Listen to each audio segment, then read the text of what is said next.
రైతు సోదరులకు నమస్కారం అండి. రైతేరాజు ఫార్మింగ్ ఛానల్కి వెల్కమ్ అండి.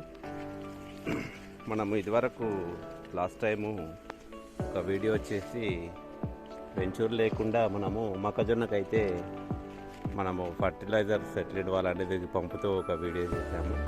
అయితే మాది ఇది పంటకాలం వచ్చేసి ఇది 1 మంత్ దాటిందండి. ఇది మొక్కజొన్న.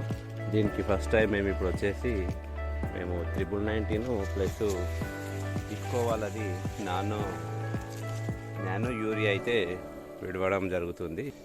మనం ఇక్కడ చూసుకుంటే ప్రభుత్వము మనము బ్యాగులు డ్రిప్పు వేసుకున్నప్పుడు బ్యాగులు మనము విడవాల్సిన అవసరం లేదండి.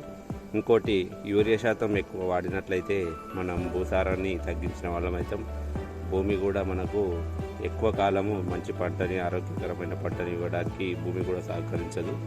అందుకే తక్కువ మోతాదులో వాడాలి యూరియా శాతం. అయితే మేము అది కొంచెం ఇది గ్రోతింగ్ లేనందువలన కొద్దిగా వాడదామని చెప్పేసి ఈ ఇఫ్కో వాళ్ళది నానో యూరియా అయితే వచ్చేసి నానో యూరియా ప్లస్ అని.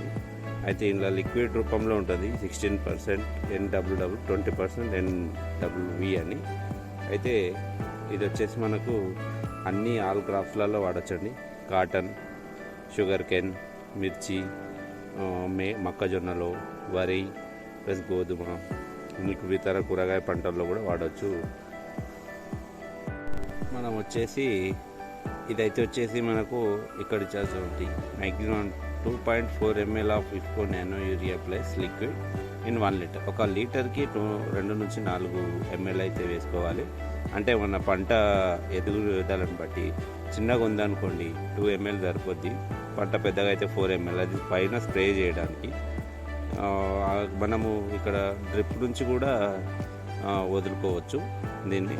దీని కాస్ట్ వచ్చేసి అయితే 225 రూపీస్ ఉందండి, ఒక 500 ml వర్త్. ఇదైతే రిజల్ట్ చాలా బాగుంది, నేను వాడుతున్నాను. మరి కొద్ది రోజుల్లో ఆల్రెడీ మనకు ఇక్కడ వచ్చేసి నానో వాళ్ళది గ్రోమర్ వాళ్ళది నానో DAP కూడా వచ్చిందండి. అయితే మనం DAP కూడా పంటకు మధ్యలో DAP సరిపోయినట్లయితే మనకు అప్పుడు నానో DAP కూడా అవైలబుల్లో ఉంది. మరి కొద్ది రోజుల్లో పొటాషు ప్లస్ నీకు ఇతర కూడా చాలా లిక్విడ్ రూపంలో రాబోతుంది. దాంతోపాటు మేము నాగార్జున పీక్ 1919 కూడా దీనికి మొక్కజొన్నకు అయితే వాడుతున్నామండి. ఇప్పుడు దీనికి ఫెర్టీస్ వాళ్ళది ఇది NPK 1919 ఉంది. 19% నైట్రోజన్ ఉంటుందండి దీంట్లో. Phosphorus, ammonium, urea, nitrogen, NH2 ఇట్లా మేము ఇక్కడ వాటర్లో ఇది కలిపేసి దీన్ని మేము పంపుతో అయితే ఇక్కడ దీంతో మొక్కజొన్నకైతే విడవడం జరుగుతుంది. అయితే ఇది మాది 1 మంత్ క్రాస్ అయిందండి. ఇప్పుడు ఇది మాకు కొంచెం గ్రోతింగ్ తక్కువ ఉంది. ప్లస్ ఇప్పటి వరకు ఎలాంటి ఎరువులు వాడలేదు, ఇదే ఫస్ట్ టైం వాడుతున్నాము. దీనికి వాడితే రిజల్ట్ అయితే మేము ఆల్రెడీ లాస్ట్ ఇయర్ వాడాము. రిజల్ట్ బాగున్నందుకు మళ్ళీ ఇప్పుడు ఇది సెకండ్ రౌండ్ వాడుతున్నామండి ఇప్పుడు. అది నానో యూరియా వచ్చేసి బెనిఫిట్ ఏంటంటే మనకు రవాణా ఖర్చులు తగ్గిస్తుంది. ప్లస్ మనకు కొందరి పొలాలు ఎట్లుంటాయంటే చేలు చాలా లోపలికి ఉంటాయి, వాళ్ళు తీసుకురావాలంటే చాలా ఇబ్బంది కూడా ఏర్పడుతుంది మనకు.